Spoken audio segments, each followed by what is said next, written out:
ನಮಸ್ಕಾರ, ನನ್ನ ಹೆಸರು ಬ್ರಿಜೇಶ್ ಅಂತೇಳಿ, ವರದಿಗಾರ. ದಿನಾಂಕ 20ನೇ ತಾರೀಕು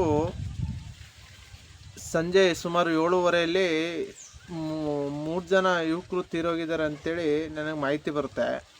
ನಾನು ಮಾಹಿತಿ ಬಂದ ಕೂಡಲೇ ಸಾಲಿಗ್ರಾಮ ನರಸಿಂಹ ದೇವಸ್ಥಾನದ ಹತ್ರ, ಭಾಸ್ಕರ ಸ್ವಾಮಿ ದೇವಸ್ಥಾನ ಹತ್ರ ಹೋಗ್ತೀನಿ.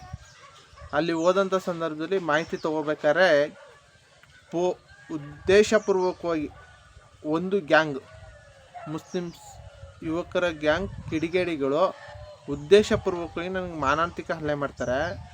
ಅದನ್ನ ನಾನು ಭಯಾನಕ ಏಟಾಗಿ ನಾನು ಕೇರ್ನರ ಸರ್ಕಾರಿ ಹಾಸ್ಪಿಟ್ಲಲ್ಲಿ ಅಡ್ಮಿಟ್ ಆಗ್ತೀನಿ. MLCನೂ ಕೂಡ ಆಗಿದೆ. ಆದರೆ ಸಾಲಿಗ್ರಾಮದಲ್ಲಿ ಈ ಹಿಂದೆ ಏನು ಶಾಲೆ ಗೋಡೆ ಹೊಡೆದು ರಸ್ತೆ ಮಾಡ್ಕೊಂಡಿರ್ತಾರೆ, ಅದ್ರ ಬಗ್ಗೆ ನೇರವಾಗಿ ಸುದ್ದಿ ಮಾಡಿರ್ತೀವಿ ನಾವು.